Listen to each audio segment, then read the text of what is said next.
오늘부터 요한복음 통독 같이 하면서 말씀을 나누도록 하겠습니다. 요한복음의 목적은 요한복음 끝자락에 20장 31절에 기록되어 있습니다. 오직 이것을 기록함은 너희로 예수께서 하나님의 아들 그리스도이심을 믿게 하려 하며 또 너희로 믿고 그 이름을 힘입어 생명을 얻게 하려 함이니라. 요한복음이 기록된 목적은 그리스도이심을 믿게 하고 그리고 그분을 통해서 우리에게 생명이 있음을 그것을 전하게 하려고 이 말씀을 기록했다라고 되어 있습니다. 요한복음은 그래서 모든 초점을 예수님께로 맞추고 있습니다. 그리고 다각도에서 그분이 어떠한 분이신지를 우리에게 말씀해주고 있죠. 1장 1절에는 그 예수님을 태초부터 계신 그리고 그분이 말씀이라는 것을 우리에게 선언하고 있습니다. 그리고 4절부터 10절까지의 내용을 보면 그 태초부터 계신 말씀이라고 하는 그 로고스 그분께서는 빛과 생명이 되시기도 한다고 말씀합니다. 그리고 14절부터 18절까지의 말씀에서는 그 예수님이 하나님과 그 하나님의 영광을 계시하는 분으로 이 땅 가운데 오셨다라는 것을 또한 선언합니다. 이런 측면에서 예수님은 누구신가? 라는 주제와 함께 요한복음 1장은요 요한복음 전체 21장까지의 서론의 역할을 감당하고 있고요. 그리고 요한복음 전체의 내용을 요약하고 있는 장이 바로 1장의 내용입니다.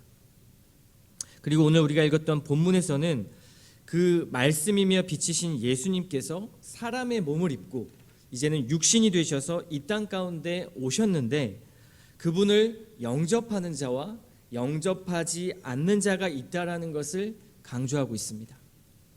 그리스도를 영접하는 자와 영접하지 않는 자입니다. 그분을 환대하는 자와 환대하지 않는 자를 명확하게 구분하고 있는 것이죠. 1장 11절의 말씀을 한번 보시겠습니까? 자기 땅에 오매 자기 백성이 영접하지 아니하였으나. 이러한 놀라운 예수님, 태초에 말씀으로 계셨던 그 예수님, 빛과 생명이시며 하나님의 영광을 계시하는 그분이 이 땅 가운데 오셨는데 자기 백성이 영접하지 아니하였다라고 11절에 기록합니다. 이 말씀은 예수께서 세상을 구원하시려고 오셨지만 예수님을 거부했던 유대인들을 가리키는 말입니다. 요한복음을 읽으실 때요, 요한복음에서 나오는 이 유대인은 예수님을 거부하는 세상의 대표자로 소개되고 있습니다. 예수님을 거부하는 자들. 이 유대인들은요, 예수님을 받아들이지 않았습니다. 그리고 11절 뒤에 12절에서는 이렇게 말씀합니다. 영접하는 자, 곧 그 이름을 믿는 자들에게는 하나님의 자녀가 되는 권세를 주셨으니. 대부분의 유대인들은요, 예수님을 받아들이지 않았습니다. 그런데 유대인들 가운데 소수의 사람들은 예수님을 받아들입니다. 예수님이 진정한 본질이시오 하나님의 아들임을 알아보고요, 메시아로 그를 영접하죠. 예수님을 환대합니다. 요한복음에서는 이 소수의 유대인들을 가리켜서 이스라엘 사람이라고 표현합니다. 이들은 하나님의 독생자 예수님을 구세주로 영접하고 메시아임을 받아들이고 하나님의 백성이라는 하나님의 자녀가 되는 권세와 지위를 얻게 되는 사람들을 말합니다. 이 부분이 요한복음의 서론이자 프롤로그가 되는데요. 그 이유는 1장 11절 영접하지 않는 백성들의 이야기는 이 뒤에 표적의 책이라고 불리는 2장부터 12장까지의 내용을 지시하기 때문입니다. 영접하지 않는 자들에 대한 특징, 그것이 2장부터 12장까지 나오는 내용의 서론이 되는 것이고요. 그리고 오늘 읽었던 1장 12절 하나님의 자녀가 되는 권세의 그 영광의 이야기는 나중에 영광의 책이라고 불리는 13장부터 20장까지의 내용을 지시하고 있는 말씀입니다. 11절 표절들의 책은요, 예수께서 메시아임을 드러내는 그런 많은 표적을 행함에도 불구하고 사람들이 예수님을 오해하고 받아들이지 않는 이야기로 등장하고 있습니다. 하지만 12절 말씀 보면요, 영광의 책 이후에 13장부터 20장까지 나오는 내용에서는 예수님을 메시아로 영접하고 따르는 소수의 유대인들의 이야기들, 즉 이스라엘 사람으로 따로 구별되고 그들에게 예수님께서 진리를 계시하고 말씀하시는 내용으로 이루어지고 있습니다. 그래서 요한복음 1장은 전체 내용의 서론의 이야기로 우리는 볼 수 있습니다. 우리는 사실 유대인과 이스라엘 사람들을 따로 구분해서 사용하지는 않는 것 같습니다. 주로 혼용해서 사용을 하죠.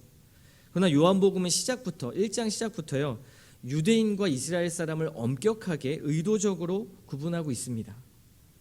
요한복음 저자의 관점에서 이스라엘 사람이라는 이 사람은 예수님을 통해 나타난 그 하나님의 구원 계시, 놀라운 그 생명을 주는 그 계시에 대해서 믿음으로 반응하고 순종했던 사람들, 구원을 얻은 사람이라고 명확하게 구분을 해놓는 것입니다. 반면에 유대인이란 표현, 예수님을 거부한 사람들은요, 하나님의 구원 계시에 적극적으로 대항했던 사람들, 세상 믿지 않는 사람들의 전형적인 대표라는 것을 이렇게 유대인이라고 구분하고 표현하는 것입니다. 이들은 늘 예수님을 오해했고요, 반대했고요, 죽일 궁리를 하면서 예수님을 환대하지 않았던 사람들입니다. 우리는 생각해 볼 필요가 있습니다.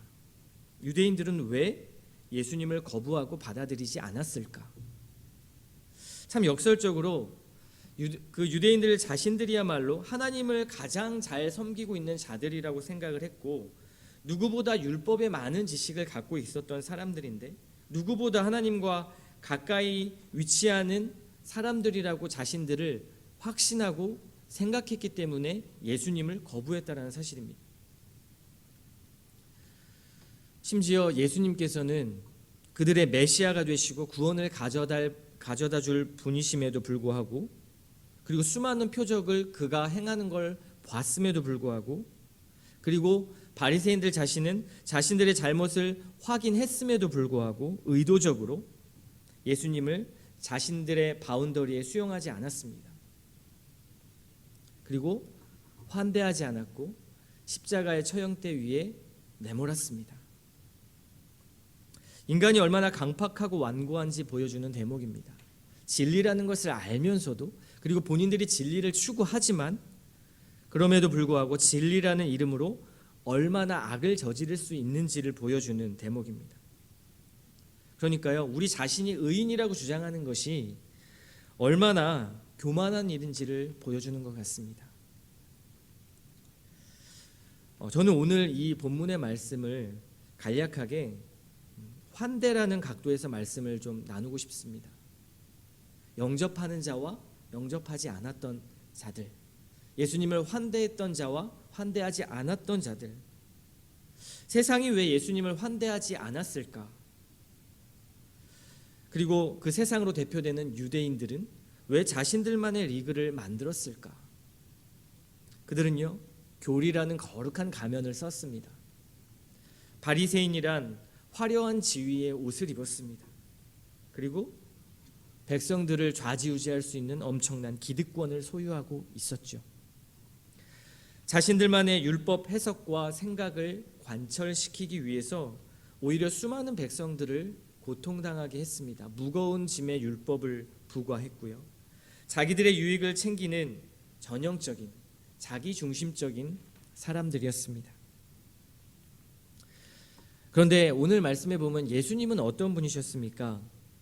죄인인 우리들을 환대하기 위해 오셨습니다. 그 어디에도 기댈 수 없는 외롭고 처량하고 무력한 사람들을 환대하고 받아주시기 위해서 그가 가장 연약한 모습으로, 그리고 죄인의 모습으로, 그리고 가장 박대당하는 모습으로 오셨습니다. 우리를 환대하시기 위해 자신이 박대당하신 것이죠. 자신의 주도권을 내주었고요, 권위를 내어주셨습니다. 사방으로 상처를 받으셨고요, 그리고 더 환대하는 깊숙한 자리로 들어가셨습니다. 아무도 환대하지 않는 사람들을 환대하기 위해 그 자리로 들어가셨죠.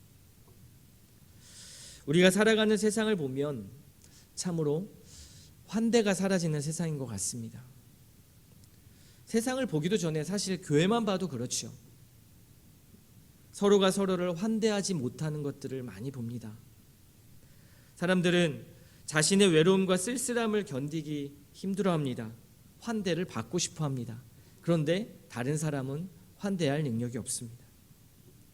그래서 사람들은 자신을 환대해 주는 곳으로 소속되고 싶어하는 것 같습니다. 소속감을 얻고 그 안에서 나는 적어도 이 사람들에게만큼은 환대받을 수 있어 하며 안정감을 누리죠.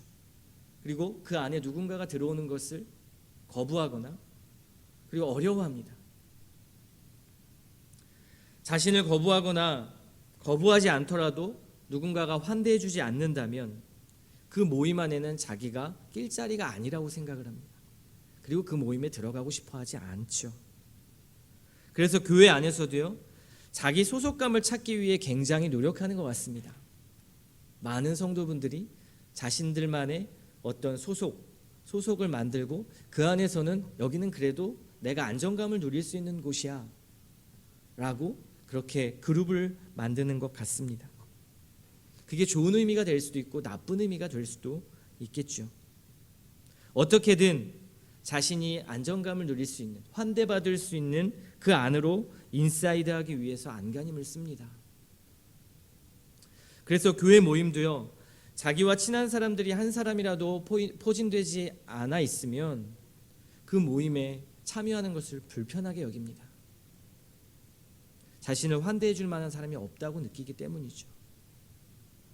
특히 청소년 아이들이 이게 굉장히 심합니다. 어른도 마찬가지고요. 자기랑 친한 친구가 교회 행사에 가지 않으면 본인도 가는 것을 포기합니다. 왜냐하면 자신을 환대해 줄 사람이 없다고 생각하기 때문이죠. 우리는 거절감에 굉장한 절망을 느낍니다.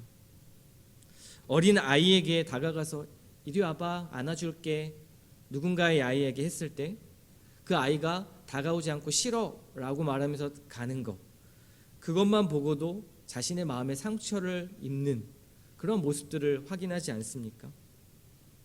누군가 나를 받아주지 않고 거절하는 것에 대한 두려움은 사람으로 하여금 환대하지도 않고 환대받지도 못하게 하는 것 같습니다. 이것이 우리의 세상이고 또 우리 교회 안의 모습이 아닌가 생각합니다. 그런데 예수님은요, 우리를 환대하시기 위해서 자신의 모든 것을 다 버리고 오셨습니다. 거절을 넘어서 박대를 받으셨고요. 자기 목숨을 내어놓으셨던 것은 사실 우리를 환대하시기 위해서였습니다. 갈 곳 없는 우리들, 소외된 우리들, 죄로 인해서 겉은 화려해 보지만 속은 늘 외롭고 쓸쓸해서 누군가에게 환대받기 원하는 우리들, 그런 우리들을 환대하시기 위해 이 땅 가운데 오신 것이죠. 그래서 그리스도인은 환대하는 자리로 가야 합니다. 교회는 환대하는 공동체입니다. 나랑 스타일이 맞아서, 나랑 말이 잘 통해서, 나랑 같은 마을이기 때문에 이 사람들만 그런 것이 아니죠. 교회는 누구나 환대하며 누구나 들어올 수 있는 공동체가 되어야 합니다. 누군가를 배척하고 말씀과 교리의 잣대로 누군가를 평가하는 공동체가 아니라 여러 가지의 죄의 모습을 지닌 사람들을 서로 인정하고 서로 받아주고 그 상처를 함께 감싸는 긍휼의 공동체, 그 긍휼의 공동체가 바로 교회입니다.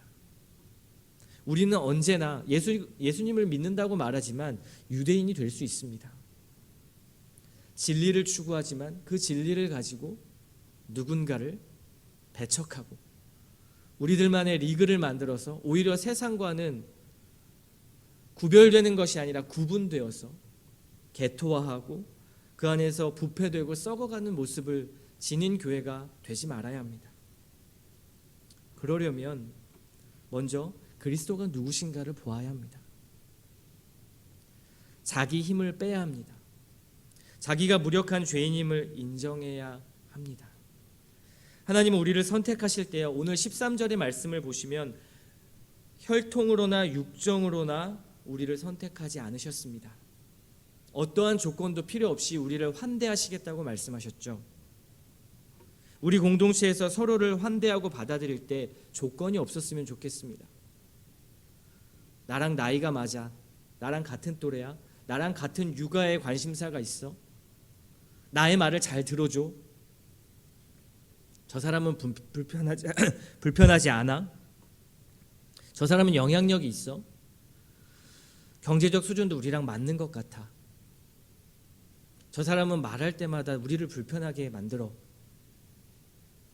나랑 같은 직장이야 라는 조건들을 내세우지 않고 그것을 뛰어넘어서 우리가 그 사람을 받아들이고 환대할 수 있는 것은 우리가 예수님께 죄인임에도 불구하고 받아들여졌다라는 사실, 우리가 환대받을 수 없는 사람들이었지만 그리스도께서 우리를 환대해 주셨다라는 사실, 그리스도께서 죽을 수밖에 없던 우리에게 생명을 주셨다라는 사실, 그 사실에 감사하기에 누군가를 환대했으면 좋겠습니다. 누군가를 대할 때 따뜻한 사람이 되었으면 좋겠습니다.